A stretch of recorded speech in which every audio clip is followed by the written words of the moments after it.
Le directeur de cabinet adjoint du ministre des Travaux publics, Infrastructures et Reconstruction, Tobin Kongolo Kayumbi, a lundi 21 août 2023 visité l'avenue Kasavubu en pleine réception de la couche en béton bitumé grâce au projet de construction et modernisation des 35 km de voirie en Bougimaï.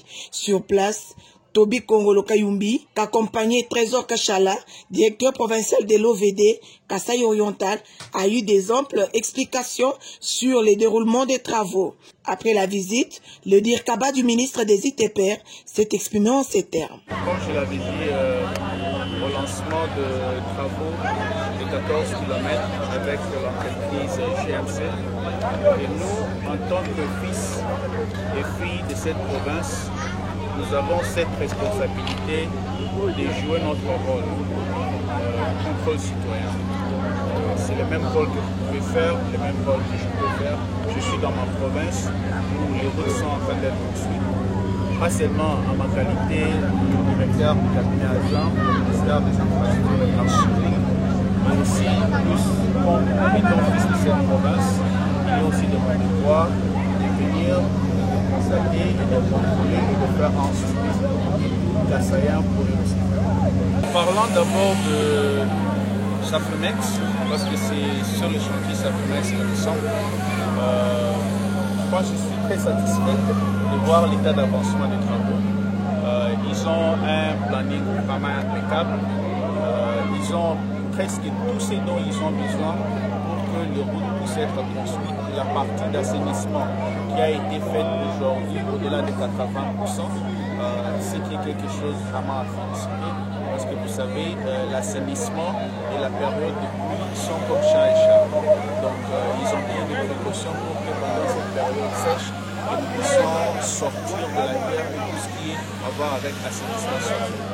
Aujourd'hui, nous sommes sur une route d'environ 6 km, aujourd'hui qui est en train d'être asphaltée. Jamais vu, je peux le dire ainsi. Pour ceux qui ont habité ce coin, ils savent à quoi ressemblait cette route. Ou même une moto avec des difficultés à passer. Aujourd'hui, cette route ici est presque comme un unique boulevard ici dans notre province. Elle relie la nationale numéro 1, et vous ramène jusqu'au niveau de rond une meilleure connectivité pour essayer de détourner tout ce que nous avions mis comme embouteillage entre la partie Kalalawangata ainsi que le rond-point Papaya. Pour ceux qui vont faire tout et partout ailleurs. Alors, pour revenir à votre question, avec l'entreprise JMC, chaque entreprise a un planning qui est déposé au niveau de la mission de contrôle et approuvé. Les axes que GMC a attaqués aujourd'hui font partie des axes de projet qui sont. Nous avons émis des avis qui ont été pris en considération. Vous devez aussi comprendre qu'à chaque projet qui commence, il y a aussi une période de mobilisation. Pendant 2-3 mois que l'entreprise a ces temps de réunir ce dont ils ont besoin pour attaquer les travaux.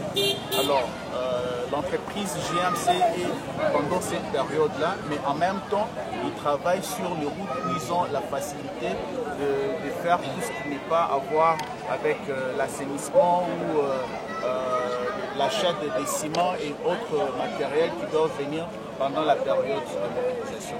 Donc je suis sûr à certain qu'ils ont pris ça en considération et que cela sera fait.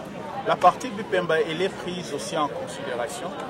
Nous avions été ici pas plus de 2 mois et nous avions lancé les travaux de 14 km avec JMC et cette partie elle est prise en charge par le projet de 14 km. Pas seulement cela, l'objectif que nous avions eu ici avec les projets de route dans la province du Kasaï oriental était d'atteindre au moins 100 à 120 km dans le premier quinquennat du chef de l'État. Donc j'ai encore une bonne nouvelle que je vais vous annoncer, qu'au-delà de 14 km qui seront attaqués par GMC, les 35 km qui sont attaqués par Safremex, la reprise des travaux de 26 km à peu près avec Chili.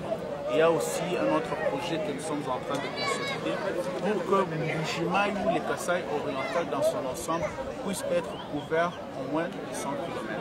Donc toutes ces communes seront prises en charge.